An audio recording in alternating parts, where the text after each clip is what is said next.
Hello.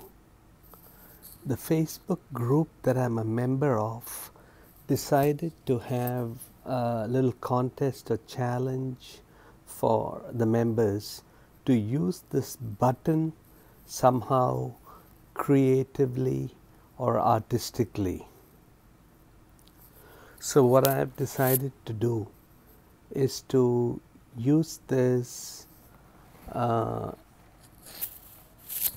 for the game of PONG, the old arcade game, and I'm going to show you how I'll do that.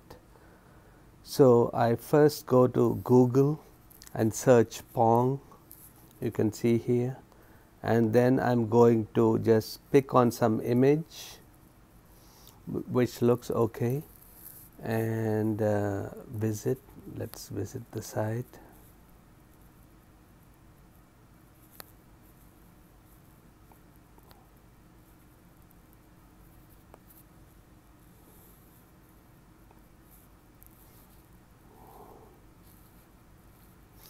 I'm seeming to have a little trouble on this site, but okay.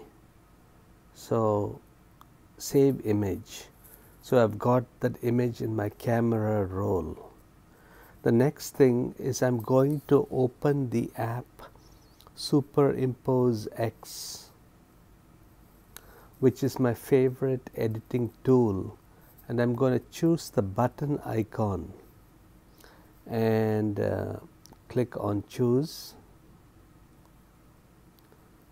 What I want to do is mask it out so that I just have a circle on a transparent background.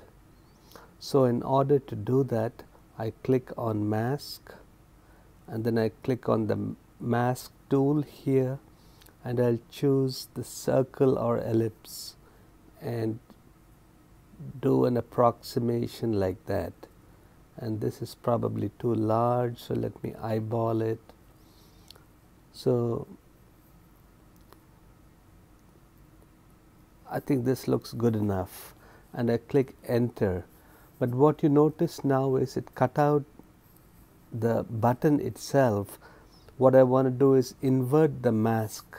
So now I have the button on a transparent background, and I'm going to export and say current layer, save, and it has saved it as a transparent a PNG file with a transparent background.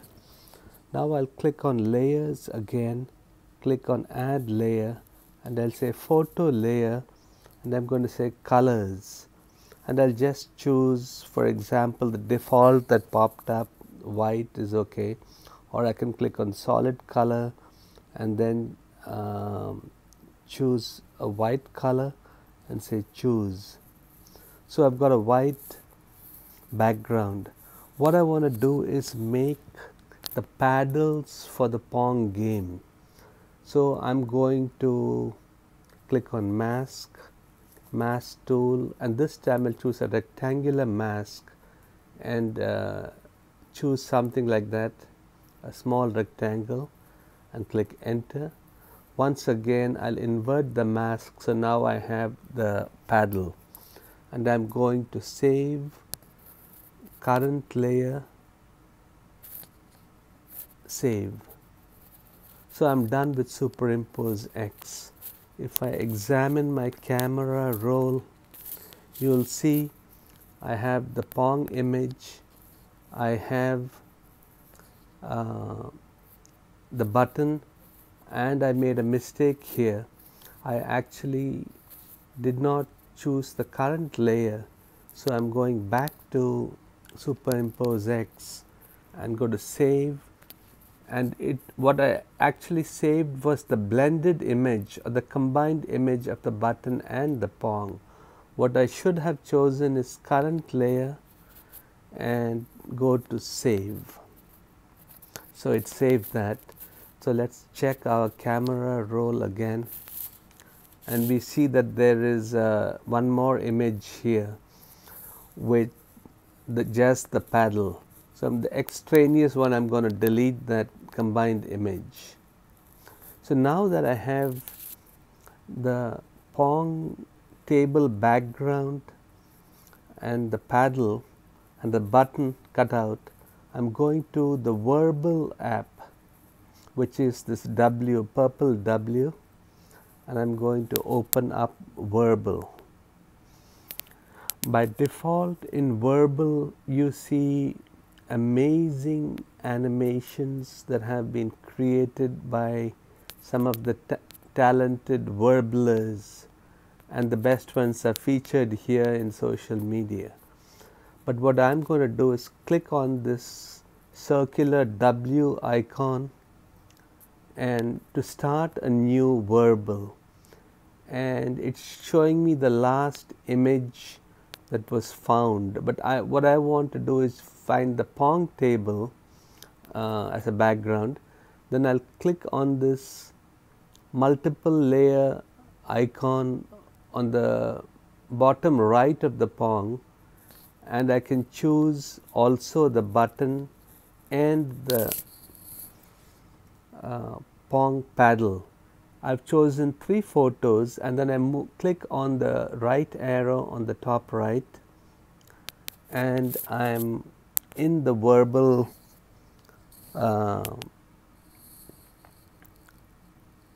editing mode.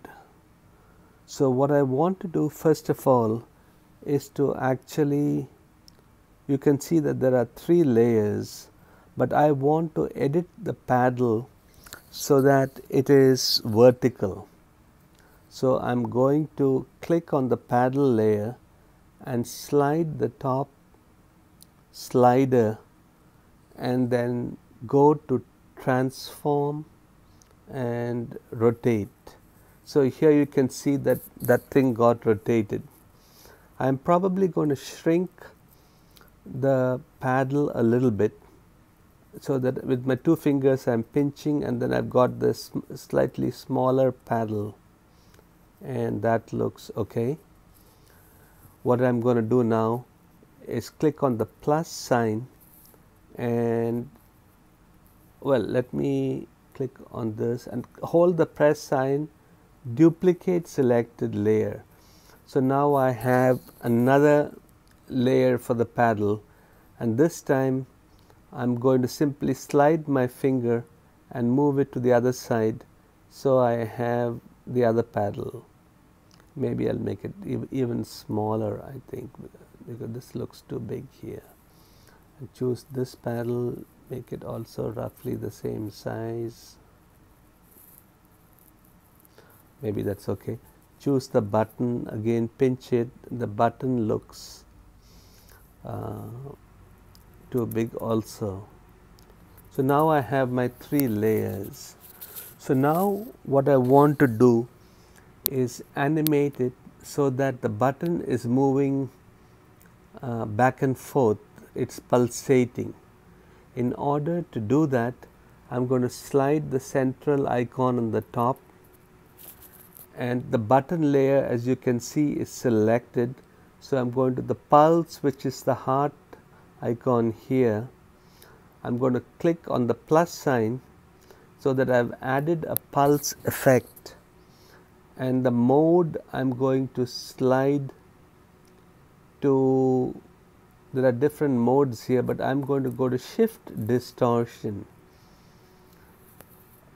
and then I'm going to click on the circle on the top right and enlarge the center of it so that it doesn't, so that I've got a slight movement happening. I'm going to click again on the center and then enlarge the whole circle so that I have more area to move with. I'm going to click on range, and as you can see, there's very little movement. I'm going to move the sliders like that, so that, and move this slider to the left. So now the movement is more. I need to make the left side a little further. So let me try a little bit more. Yeah, that looks good. Now I also want the movement to be maybe a little bit diagonal, So I'm going to pinch on this circle, the big circle, and rotate it a little bit so that it's at a diagonal.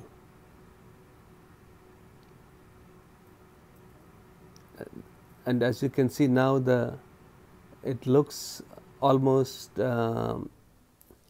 like the PONG is moving at an angle. I need to move the right a little bit more. That looks good. So now that that's moving up and down the way I want, I'm going to click on the plus sign and I'm going to create a second movement, and I'm going to click on layers and I'll choose one of the paddle layers, and I'm going to mode. I again go to, this is the left paddle when I saw from defocus. I'm going to shift distortion, and this time I'm going to move my finger around like that and click on the center so that my circle is the same dimension. Click on that circle again and go to range, make it back and forth movement, increase it. How does that look? That kind of looks okay. So now I'm going to click on the plus sign once more, and I'm going to choose the layer. I'm going to choose the next layer, go to mode, again go to, this is the right one. I'm going to shift distortion. I'm going to rotate the circle so that the movement is in the vertical. You can see those two little notches on the circle that say the direction of the movement.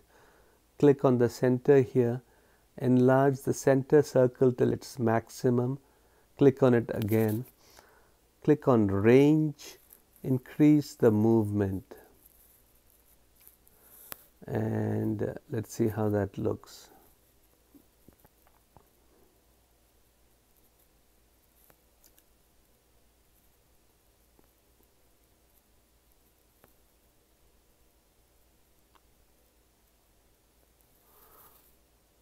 So that kind of looks okay, but the only thing I'm going to do is I'm going to go to offset, which is the bottom right option, and I'm going to change it so that it affects the right layer, so that the movement, it goes down while the other one is going up, so that it's kind of the movements are not synchronously moving, but they are asynchronous. And here we basically have the PONG edit ready. It's a very simple Werble. Now I'm going to the top right square and click on save, save to photos, save video, and I'll maybe give it 20 seconds. And there, that's